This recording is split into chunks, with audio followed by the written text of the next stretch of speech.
In this video, I will guide you on how to fix processing abandoned on YouTube.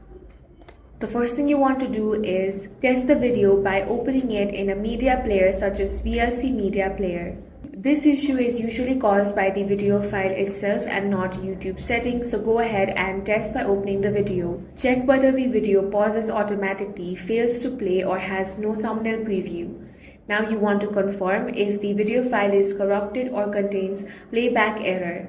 To fix this, if the video was downloaded from the internet, re-download the original file. If you had edited it in a video editor, then open the video editor. Now reopen the project. Here you want to re-export the video. You can also change the format.